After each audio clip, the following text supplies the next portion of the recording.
Sizin... Müəllimlər, siz mənim ekranımı görə bilirsinizmi? Bir daha onu deyin. Tamam. Aha, davam eləyək biz. Bugünləri baxacaq sizlərlə İKT resursları və qiymətləndirmə bölməsinə. Yəni, biz qiymətləndirmədə nələrdən istifadə edirik? Diaqnostik, formativ, özünü qiymətləndirmə yaxud müəllim tərəfindən aparılan qiymətləndirmə və summativ qiymətləndirmələrimiz var da, biz bilirik. Bunları ekran üzərində qiymətləndirmə aşağıdakı məqsədlər üçün istifadə edilə bilərdir. Baxın müəllimlər, belə bir sual var ki, təhsil üçün istifadə oluna bilən İKT resursları var. Müxtəlif cür resurslar var, cürbəcür. Bunlardan biri də rəqəmsal qiymətləndirmə aparmaq üçün istifadə olunur. Yəni, bunu digər adından ekran üzərində qiymətləndirmə adlanır. Yəni, biz onu kompüterlə, yaxud telefonla, yaxud planşetlə, hər hansısa bir cihazla aparırıqsa, vasitəsilə aparırıqsa, bu olur ekran qiymətləndirilməsi. Bax, yəni, misal üçün biz test vermişik, belə deyim də, siz sertifikasiya verdiniz, elə deyilmi? Kompüterdə verdiniz də sertifikasiyanı. Suallar ekrana gəldi, siz cavabları bastınız. Bu olur ekran üzərində qiymətləndirmə. Amma biz misal üçün summativi çıxardırıq, kağız üzərində veririk, şagird işləsin. Bu artıq yazılı qiymətləndirmədir. Ekran qiymətləndirilməsi deyil. Şagird orada əllə yazır, əllə işarə edir. Yaxud açıq sualın cavabını əllə yazır. Bu, onun üçün yazılı qiymətləndirmə sayılır. Bax, bununla bağlı bir sual var. Ekran qiymətləndirməsi nədir deyə. Və burada ekran qiymətləndirməsi üçün, yəni biz onlayn qiymətləndirmə apardığımız, yəni kompüterlə qiymətləndirmə apardığımız zaman diaqnostik qiymətləndirməni apara bilərik. Yəni şagirdin müəyyən vaxtda bilik səviyyəsini müəyyən eləmək olur. Formativ qiymətləndirməni apara bilərik. Yəni şagirdin müəyyən bir dövrdəki inkişafını izləyə bilərik. Özünü qiymətləndirmə yaxud müəllim tərəfindən qiymətləndirməni apara bilərik. Yəni burada şagird öz inkişafını izləməsinə, yaxud da ki müəllimin onu qiymətləndirməsinə imkan yaradır.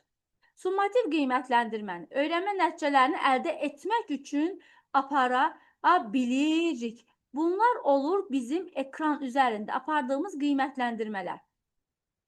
Ekran qiymətləndirmələr şagirdlərinə fərdi şəkildə geri bildirim təqdim edir və bu geri bildirim özünü qiymətləndirməyə kömək edən resurslar da daxil olmaqla fərdiləşdirilə bilir və şagirdin özünü tənzimləmə bacarığını inkişaf etməsinə kömək edirlər. Və qiymətləndirmə üçün bir çox alətlər var və hansı alətin uyğun olduğunu isə müəllim, şagird və tədris proqramının tələblərindən asılıdır ki, biz o tələbdən asılı olaraq qiymətləndirmənin formalarını seçirik. Qiymətləndirmə üçün deyirik ki, hansı alətləri istifadə edə bilərik? Kompüter əsaslı testlər, yəni kompüter üzərində test verə bilərik.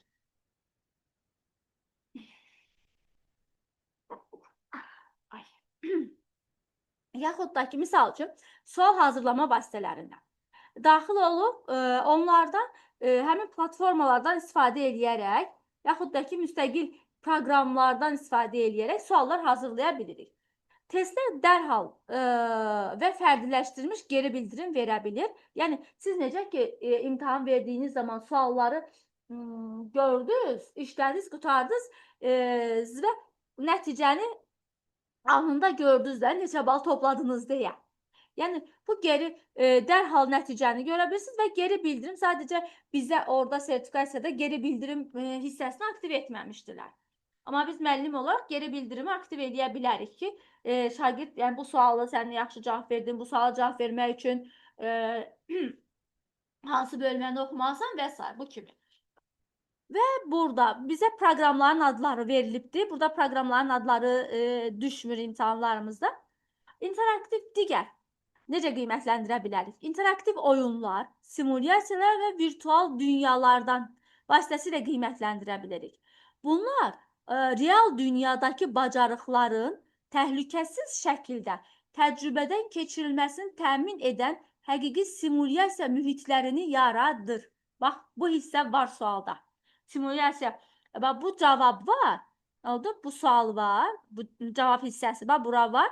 Və cavab orada simulyasiyadır. Yaxud interaktiv oyun, yaxud da virtual dünyalar cavab olaraq düşə bilər sizə suallarda. Sorğu alətləri.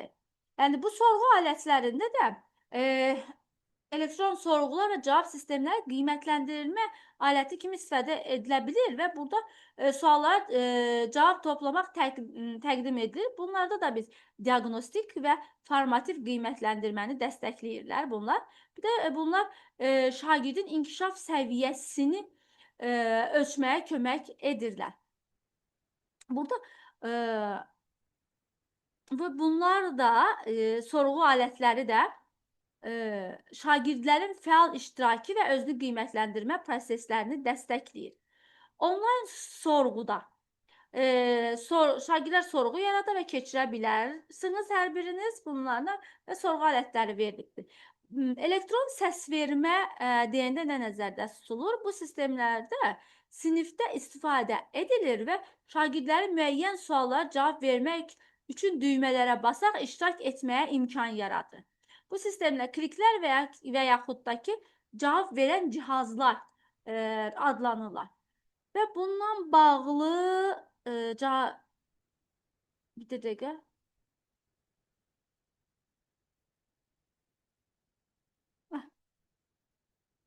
Bundan sual yoxdur. Əsas xüsusiyyətləri nədir bu cihazların? Sorğu alətlərini seçərkən məqsədiniz üçün vacib olan əsas xüsusiyyətləri nəzərə almalısınız. Onların müxtəlif xüsusiyyətləri olur və mütləq olaraq indi deyəcəm məqamları nəzərə almaq lazımdır ki, yəni sorğular real vaxtda aparılmayacağı barədə fikirlər necə apara bilərsiniz bunları deyir. Və bunun üçün, baxın, sinif daxilində elektron səsvermə sistemindən istifadə sorğular real vaxtda keçirilir. Alternativ olaraq səsvermə alətləri istifadə etmək mümkündür və bu zaman cavablar mətn mesajı və ya web sayt vasitəsilə təqdim edilir. Onlayn səsvermə alətləri vasitəsilə şagirdlərin öz vaxtlarında cavab verməsinə imkan yaratmaq olar ki, bu da cavabları gecikmir və real vaxt rejimində olmaya bilir. Sorğu alətləri seçərkən biz nələri nəzərə almalıyıq? Ona görə deyirlər ki, sorğular real vaxtda və real zamanda keçirilməsi nədir? Gecikməsi ilə keçirilməsi. Yəni, elektron səsvermə sistemlərində sinif daxilində dərhal cavab toplamaq üçün istifadə edə bilərsiniz. Summativiniz ki, onlayn keçirirsiniz, anında cavabı görürsünüz. Şagird görür cavabı və keçən dəfə sizə göstərdiyim kimi daha bir saatdan vaxt sərf edib yoxlamırsınız testlərinizi bir düymənə. Bütün hər şagirdin cavabını, nəticəsini, faizini, hamısını Excel cədvəlinə endirib əlinizin altında sənədiniz olur. Bu sorğuna görə real vaxtda deyirik. Sorğunun harada aparacağını nəzərə almaq lazımdır. Yəni, qlobal səviyyədə keçirmək üçün daha uyğundur bu onlayn sorğular və internet bağlantısı. Baxın, internet bağlantısı olan istənilən yerdən əldə edilə bilər. Necə ki, mən sizə linklər göndərirəm işləyin deyə. Sizin internetiniz olmasa o linkə girib işləyə bilmirsiniz də. Amma sizin internetiniz olan yerdən, yaxud Wi-Fi olan yerə qoşulun, yaxud megabayt götürün, fərqi yoxdur. İnternetə çıxışı olan istənilən yerdən siz o linklərə daxil olub, saytlara daxil olub, istədiyinizi işləyə bilirsiniz, istədiyinizə baxa bilirsiniz. Bax, bu var cavablarda. Sualların birində var bu cavab. Bundan bağlı sual düşübdür. Sual formatlarının dəstəklənməsi. Burada elektron cavab sistemləri çox seçimli sualları dəstəkləyir. Sualların içərisində, Skillbox-daki sualların içərisində var idi, bax, bugün işlədiklərimizdə. Sual formatlarını dəstəkləyir. Elektron cavab sistemləri çox seçimli sualları dəstəkləyir. Onlayn sorğu alətləri həm açıq mətn sualları, həm də çox seçimli suallar biz orada yarada bilirik. Dəstəkli deyəni orada yarada bilirik. Nəticələrin idarə olunması və göstərilməsi. Əksər sorğu alətlərinin nəticələrin toplanılması, vizuallaşdırılması, nümayiş etdirilməsini dəstəkdir, yəni göstərir. Anında cavabı toplayır, yığır, göstərir nəticəni anında testi işləyənə. Və bu nəticələr bütün sinif və ya müəyyən şagird qrupları ilə bölüşdürülə bilər, istəsəniz. Və müəllimlərə tədris prosesində test hazırlamaq imkan verir və testlərdə biz digər proqramlar var burada, test hazırlaya biləcəyiniz proqramlar, misal üçün forum proqramı sizə demişdim. Burada dediyim, sonra test mostu və s. proqramlar var ki, biz onlardan istifadə edək, dediyimiz xüsusiyyətlərə malik olan testlər hazırlaya bilərik. Microsoft Forms var, bu Google Forms'dur, Microsoft Forms var. Bunlar hamısı onlayn test hazırlama, sorğu hazırlama proqramlarıdır. Google tərəfindən yaxud da ki, Microsoft şirkəti tərəfindən yaradılır. Burada da onun proqramın ümumi giriş xüsusiyyətləri verilibdir. Biz hardan necə daxil olub, ona baxa bilək, idarə edə, sual hazırlaya bilək. Qiymətləndirmənin idarə edilməsi üçün isə kömək etmək üçün bir çox ümumi və xüsusi təhsil alətləri mövcuddur və bunlarda qiymətlərin paylanılması, şagirdlər tərəfindən qiymətləndirmələrin təqdim edilməsi, yoxlanılması, nəticələrin çıxarılması və paylaşılması bu alətlər vasitəsilə icra olunur. Sonra xüsusi təhsil alətlərində öyrənmə platformaları daxildir. MLS, Learning Management System deyirik biz bunlara və burada təqdim olunan tapşırıqların planlaşdırılması, idarə edilməsi, qiymətləndirilməsi və nəticələrin qeyd edilməsi üçün istifadə oluna bilir. Sonra avtomatik esse qiymətləndirmə alətləri şagirdlərin yazı tapşırıqları avtomatik olaraq yoxlayır və onların yazı bacarıqları haqqında fərdi rəy verən alətlərdir, proqramlardır ki, bunlar həm formativ, həm summativ qiymətləndirmə üçün istifadə olunur. Sonra, plagiat yoxlanılması, plagiatlıq nə idi? Şagirdlərin işlərinin orijinallığını yoxlamaq üçün istifadə olunan proqramlardır. Yəni, bu alətlər sənədin məlumat bazalarında saxlanılan digər sənədlərlə müqayisə edərək analiz edir və bunu başqasının sənədi olub-olmadığını yoxlayır. Yəni, biz onu başqasının sənədini özümüz üçün özümüzlənkiləşdirmişikmi, yoxsa nə etmişik, bunu yoxlayır. Elektron portfoliolar isə şagirdlərin qiymətləndirilməsi üçün istifadə edilən İKT resurslarından biridir və şagirdlərin öyrənmə və nailiyyətlərini qeyd etmək üçün yaratdığı elektron sübutların toplusudur. Şagirdlər bu alətdən öyrənmə prosesini nümayiş etdirmək, əldə etdikləri nəticə əks etdirmək üçün istifadə edə bilərlər. Bax, buradan sual var. Yadıma gəlir ki, buradan dəqiq sual düşmüşdü. Formativ və summativ qiymətləndirmələrdə şagird öz təcrübəsi haqqında blog yazısı yaza bilər, səsli və ya video qeydi təqdim edə bilər. Formativ qiymətləndirmə üçün müəllim və digər şagirdlər isə bloqun yazısının şərh bölməsində rəy bildirə bilirlər. Elektron portfoliolarda. Summativ qiymətləndirmə üçün şagirdlər öz işlərini təqdimat formatında təşkil edə və qiymətləndirmə və nailiyyətlərinin nümayişi üçün istifadə edə bilirlər.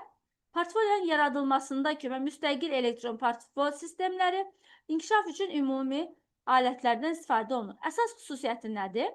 Elektron portfellər üçün yanaşmanı seçə aşağıdakı xüsusiyyətləri var və burada öyrənmənin nümayişini əks etdirilmə xüsusiyyəti şagirdlərin öyrəndiklərini necə sübut edəcəklərini və onların əks etdirmə bacarıqlarını inkişaf etdirəcəklərini nəzərə alırlar və burada Word-də yazı yaza bilər, skan edilmiş şəkillər yükləyə bilər, mobil telefonda çəkilmiş şəkillər, yaxud da ki, videoları əhatə eləyir, öz yaratdıqları materialların təqdim edilməsi mümkündür. Yəni, öyrənməni nümayiş etdirir. Nəyi öyrənibsə, onu hazırlayaq, nümayiş etdirir. Çoxsaylı formatların seçilməsi. Elektron portfelə neçə formatda təqdim edilə bilər? Məsələn, mətn sənədi, şəkil, hiperlink, animasiya, audio, video və blog formasında təqdim edilə formatları ola bilər. Və bu formalarda təqdim oluna bilər. Materialların təşkili deyilir. Şagird öz öyrənmə sübutlarını seçib təşkil etməlidir ki, bu sübutlar qiymətləndirmə və təqdimat məqsədləri üçün istifadə edilə bilsin. Yəni, qiymətləndirmədə bundan istifadə edə bilirik oradakı materiallarda. Məlumatların saxlanılması, elektron portfellər fərdi cihazlarda, məktəb şəbəkəsində və ya bulud əsaslı sistemlərdə saxlanıla bilir. Şagirdlər məktəbi bitirdikdən sonra portfellərinə daxil olub, onu yeniləyə bilir və gələcəkdə universitetlərdə və ya işə qəbul proseslərində sübut kimi təqdim edə bilərlər. Bax, bu hissədən dəqiq yadımda sual var. Redaktə və yenilənməsi. Elektron portfellər şagirdlərin zamanla öz işlərini yeniləməsinə imkan verilməlidir və ömür boyu öyrənmə üçün vacibdir. Sonra, giriş hüquqlarının idarə edilməsi. Bəzi hallarda şagirdlərin portfelə çıxışı yalnız məktəb tərəfindən idarə edilə bilər. Kollaborativ qiymətləndirmə isə birgə qiymətləndirmədir və bir şagirdin işini bir neçə şəxs tərəfindən qiymətləndirilməsidir. Birgə qiymətləndirmə. Bu iş həm fərdi, həm qrup işi ola bilir və müəllimlər, digər şagirdlər, valideynlər, ekspertlər, yaxud da ki, şagirdlərin özləri arasında qiymətləndirmə aparıla bilər. Kollaborativ qiymətləndirmənin üstünlükləri nədir? Şagirdlərin öyrənmə nəticələri və qiymətləndirmə meyarları haqqında məlumatlılığı artırmaq, müəllimin şagirdin inkişafını izləməsinə imkan yaratmaq, bu onun əsas üstünlükləridir. Bəs İKT-də niyə birgə qiymətləndirmədən nəyi dəstəkləyir? Bunlar blog yazma, platformalar və sosial şəbəkələri kollaborativ qiymətləndirməni dəstəkləyirlər və bu vasitələr bir neçə şəxsin eyni vaxtda şagirdin işini nəzərdən keçirməsini və şərh etməsini asanlaşdırır. Qiymətləndirmə ilə bağlı suallarda var ki, sosial şəbəkələr vasitəsilə qiymətləndirilmənin aparılması bundan bağlıdır. Sonra, İKT resurslarının tapılması və qiymətləndirilməsi. Burada resursların təsnifində biz resursları deyəndə nə nəzərdə tuturuq? Tədris və öyrənmə üçün proqramlar və alətlər var. Öyrənmə platformaları və sinif idarə etməsi üçün texnologiyalar var. Rəqəmsal məzmun, yəni bura rəqəmsal dərsliklər, videolar, interaktiv məzmunlar və simulasiyalar daxildir. Burada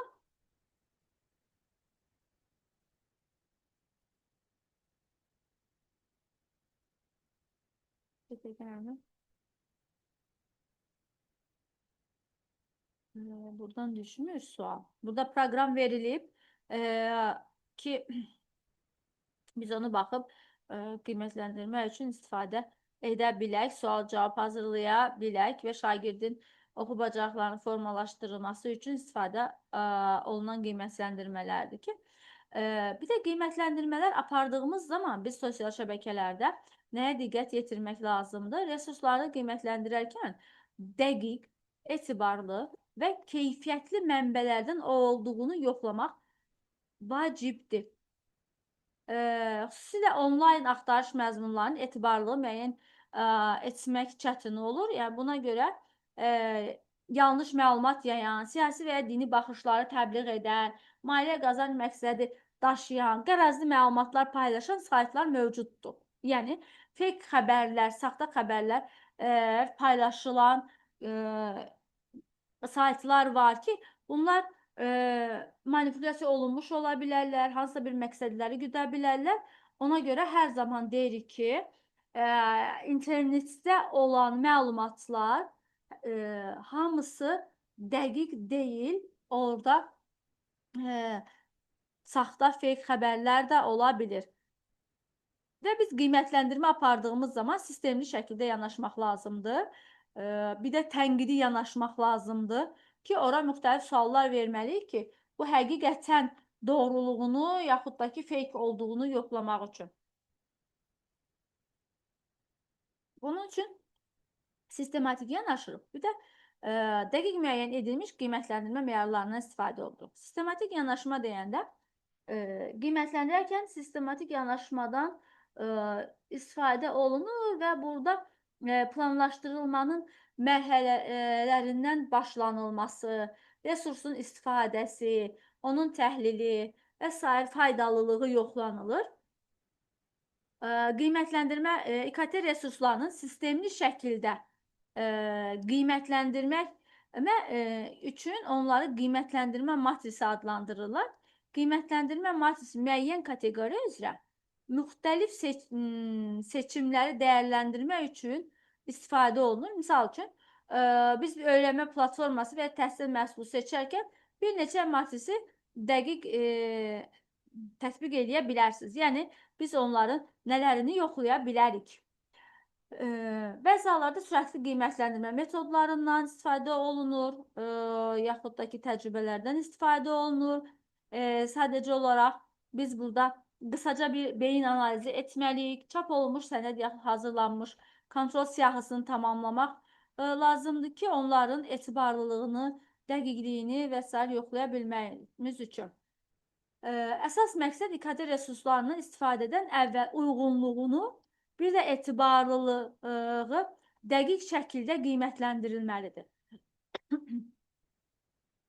Qiymətləndirmə meyarlarından istifadə edədiyimiz zaman istir beynəlxalq təhsil təşkilatları olsun, istir nazirliklər olsun, istir peşəkar qurumlar olsun ki, burada təhsili resursu qiymətləndirirkən müxtəlif meyarlardan istifadə edirlər. Qiymətləndirmə meyarları hansılardır? Fərdi dərsin planını hazırlayarkən mənim işimə yarayırmı? Sinifdə istifadə üçün resurs seçərkən mənim işimə yarayırmı? Məktəbdə və təşkilatda yeni texnologiya tətbiq edərkən və mən bu texnologiyanı asanlıqla tətbiq edib işlədə bilərəmmi? Oradakı kompüterlərdə rahat işləyə biləcəkmi? Mən onu rahat öyrənə biləcəmmi? Rəqəmsal məzmun qiymətləndirilməsi üçün isə hansı meyarları seçirik? Bu oldu qiymətləndirməni seçən zaman dəqiqlik. Dəqiqlik suallarda düşür. Dəqiqlik. Yəni sual düşür. Sonra nədən var idi? Yadıma düşdükcə deyəcəm. Etibarlılıqdan sual var idi, aktuallıq var idi, obyektivlik. Bax, bunlardan sual dəqiq yadımdadır, düşmüşdü deyə. Dəqiqliyi sənədin, həmin saytın, yaxud sənədin dəqiq olduğunu bilmək üçün biz nələrə diqqət eləməliyik? İstinadların, elmi araşdırmaların və mənbələrin təqdim olunma dərəcəsi. Nə qədər mənbə istifadə edibdir? İstinad, haşiyə və qeydlər, biblioqrafiyalar mövcuddurmu? Orada qeydlərini göstəribdirmi? Mən filan biblioqrafiyadan istifadə elədim, haşiyə şəklində, istinad şəklində hansısa bir cümləni götürüb haradan verdiyini istinad eləyibdim, hansı kitabdan götürdüyüm və s. Peşəkar sahədə ixtisaslaşmış mütəxəssislər tərəfindən aparılan ekspert yoxlanılmasından keçibdirmi? Bunlar varsa dəqiqdir. Uyğunlaşma. Məzmun müəllimin məqsədinə uyğunlaşdırıla bilirmi? Yəni, bəlkə ola bilər mənim məqsədimə uyğun deyil heç bu. Uyğunluq dərəcəsi. Məzmunun kurikulumun və şagird üçün nə dərəcədə uyğundur? Bunu yoxlayırıq. Uyğundurmu? Bunu yoxlanılır. Və bunun üçün uyğunluq dərəcəsi üçün hansı meyarlardan istifadə olunur? Məzmun və formatın kurikulumun hədəflərinə, tədris və qiymətləndirmə strategiyalarına uyğundurmu? Bax, bu sual var və bu axırıncı işarə elədiyim cavabdır. Hardasa qabağınıza çıxa bilər o, hansı ki deyirəm, 40%-lər. Bax, onların içərisinə aid olan suallardandır. Yaş səviyyəsinə, dilə, mədəniyyətə və xüsusi ehtiyaclara uyğundurmu? İstifadə olunan rəqəmsal formatın mətn, şəkil, video, animasiya, simulyasiya məqsədimizə çatmaq üçün uyğundurmu? Müəllif hüquqları. Məzmun müəllif hüquqları ilə qorunurmu? Məzmun təhsil məqsədləri üçün pulsuz istifadə edilə, yaxud da ki, asanlıqla dəyişdirilə bilirmi? Bunlardır. Dəyəri. Rəqəmsal məzmunun qiyməti nə qədərdir? İnformasiya pulsuz, yoxsa ödəniş tələb olunur daxil olmaq üçün? Əhatəlilik nə dərəcədə tamdır? Bunu yoxlamaq üçün hansı meyarlar istifadə olunur? Tarixi istinadlar və beynəlxalq istinadlar baxımdan məlumatın nə qədər dərin olması, məzmunu xülasə və ya tam məlumat təqdim etməsi. Etibarlılıq isə məzmun nə dərəcədə etibarlıdır? Yəni, biz bunu yoxlamaq üçün, bunu yadınızda dəqiq saxlayın, hardasa bir suallarda var idi bu. Məzmunun elmi araşdırmalara və etibarlı mənbələrə əsaslanırmı? Yəni, aşağıda bizdə hansı ki, simulyasiya suallarında mənbələrin adı göstərilir. Müəllifin və ya təşkilatın peşəkarlığı və keçmiş fəaliyyəti haqqında məlumatı varmı, orada yazılıbmı? Məlumat subyektiv və yaxud da ki, obyektiv olması. Bəzi mənbələr müəyyən baxış bucağı təbliğ edirlər. Yəni, bu dəqiq orada göstərilirmi? Aktuallıq dərəcəsi. Yəni, burada məlumatın tarixinin göstərilməsi, yenilənmələrin müntəzəm aparılması, əlaqədar keçidin aktiv olması, məlumatçıların hələ də etibarlı olması, etibarlıdırmı? Bunlar baxırıq. Fərqləndiricilik. Rəqəmsal məzmunun ənənəvi resursları ilə müqayisədə yeni imkanlar verirmi bizə? Yəni, onlardan fərqlənirmi? Nəyindən fərqlənir? Cəlbedicilik. Resurslar şagirdləri həqiqətən cəlb edir və motivasiya edirmi? O resurslardan istifadə etmək istəyirlərmi? Yoxsa bu nədir deyib, atırlarmı qırağa? Uyğunluq və platformalar arası işləmə. Platformalar arası uyğunluq varmı? Məzmunun beynəlxalq standartlara, sertifikatlara və formatlara uyğunluğu varmı? Obyektivlik isə məzmun nə dərəcədə obyektivdir? Rəqəmsal məzmun nə qədər qərəzsizdir?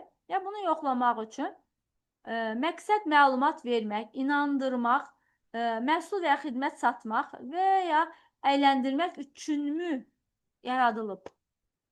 Məlumat faktlara əsaslanır, yoxsa şəxsi fikir və ya təbliğat xarakteri daşıyır? Burada təkrar bir də var. Dəqiqlik, uyğunlaşma, uyğunluq, müəllif hüquqları, dəyər, əhatəlilik, etibarlılıq, aktuallıq, fərqləndiricilik, cəlbedicilik, uyğunluq və platformalar arası işləmə, bir də obyektivlik yerindədirmi? Tətbiqlərin və alətlərin inteqrasiyası üçün əsas meyarlar uyğunluqdur ki, bunu da kurikulumun məqsədlərinə, tədris və qiymətləndirmə strategiyalarına uyğundurmu və şagirdlərin yaş səviyyəsinə, bacarıqlar, dilinə və xüsusi ehtiyaclarına uyğundurmu? Bunu nəzərə alırıq və bu hissədə sualların içərisində var. Bu hissə sadəcə sizə bayaq dediklərimizdir. Aha. Onlayn resurslardan məsuliyyətli istifadə. Burada onlayn resurslar və tədris məqsədləri üçün istifadə edə biləcəyimiz o qədər resurs mövcuddur ki, yəni burada həmçinin də müəllim olaraq, yaxud da ki, şagird bunlardan istifadə etdiyi zaman buradakı məlumatları olduğu kimi köçürüb gəlib mənimkidir, mən yazmışam, öz fikrimdir, deyirmi? Yəni, bunları yoxlamaq plagiat, oğurluq, yaxud da ki, plagiarizm adlanır. Onlayn resurslardan istifadə edərkən ən vacib qaydalardan biri plagiatlıqdır. Plagiatlıqla bağlı sadəcə dediyim sual düşür. Plagiat nədir? Başqasının söz və fikirlərini icazəsiz istifadə edərək onları özününki kimi təqdim etməsidir. Sadəcə plagiatdan bu düşür bizə suallarda. Müəllimlər şagirdlərin işində plagiatı yoxlamaq üçün onlayn mənbə axtararkən, yəni onların düzgün yazıb yazmadığını göstərmək üçün müxtəlif istifadə olunur. Müəllif hüquqları nədir? Bax, bu suallarda düşür, çaşdırmayın, çaşmayasınız. Müəllif hüquqları yaradıcı şəxsin öz işlərini çoxaltmaq, yaymaq və dəyişdirmək hüququ verən qanuni bir sistemdir və digərlərinin işini icazəsiz istifadə etməsinin qarşısını alır. Müəllif hüquqları qarşısını almaq üçün. Müəllif hüquqları dediyimiz zaman adətən əsərin yarandığı andan etibarən müəllif hüququ qüvvəyə minir və bir müddətdən sonra açıq istifadəyə keçirilir. Demək olar ki, bütün proqram təminatları, şəkillər, videolar, audio, fayllar müəllif hüquqları ilə qorunur hər birisi. İcazəsiz istifadə qanunsuz sayılır və buna görə cərimə və hüquqi tədbirlər tətbiq olunur. Müəllif hüquqları ilə qorunan məzmununu istifadə etmək üçün hər zaman mütləq şəkildə müəllifin icazəsi lazımdır. Əqli mülkiyyət hüququ. Burada onlayn resurslardan istifadə edərkən nəzərə alınmalı olan mühüm anlayışlardan biridir də əqli mülkiyyət hüququdur. Bu hüquqlar şəxsin və ya təşkilatın müəyyən bir müddət ərzində yaratdığı əsərə sahib olmasını və onların istifadəsini tənzimləyir. İntellektual mülkiyyət hüquqlarına nələr daxildir?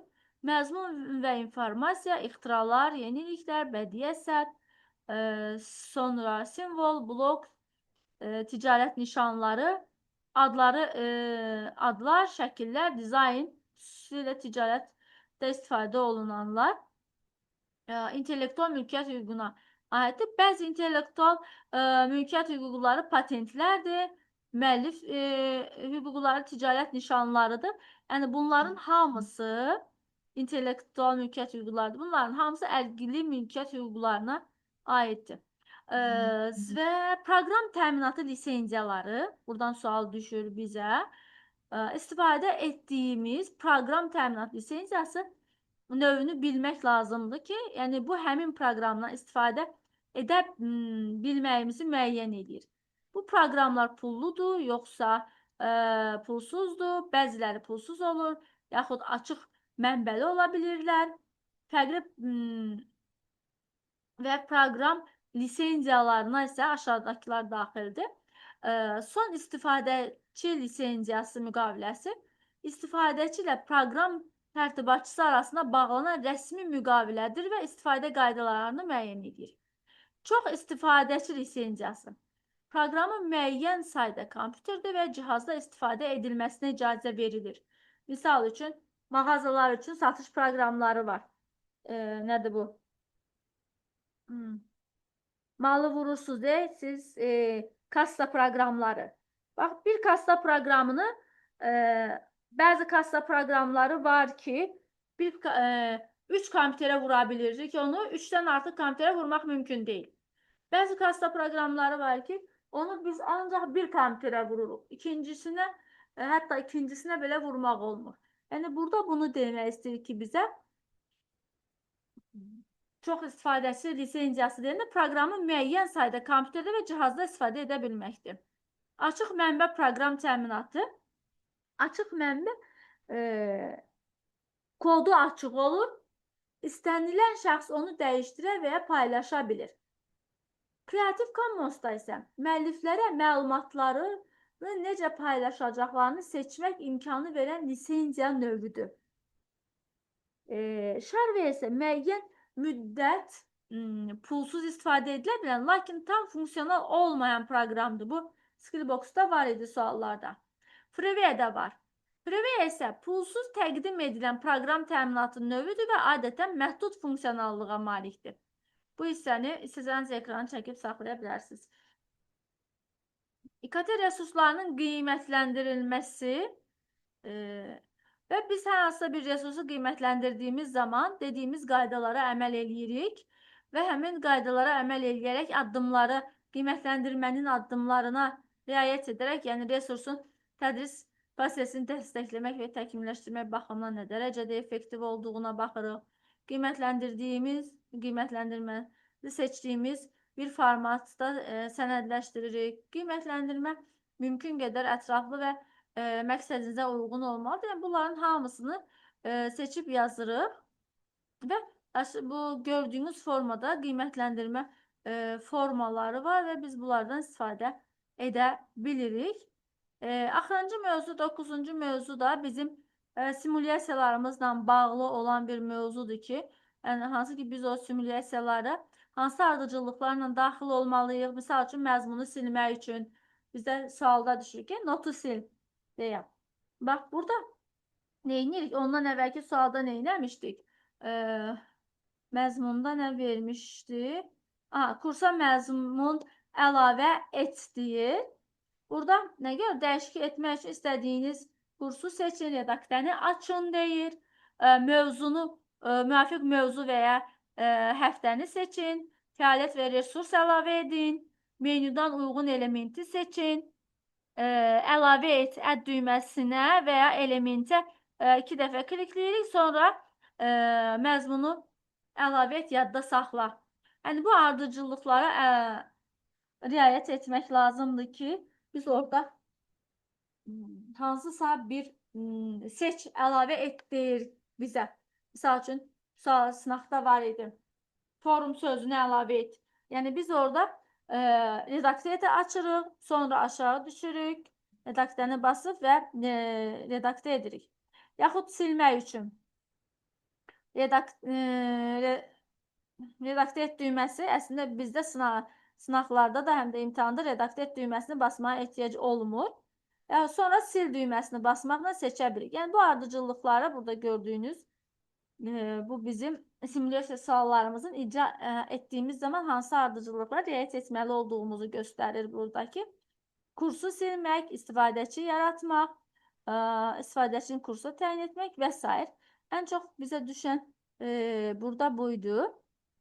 Məzmunu silməklə bağlı, fərqi yoxdur hansı məzmun.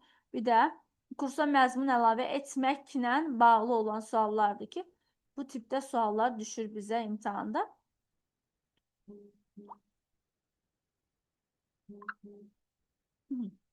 Bu qədər müəllimlər.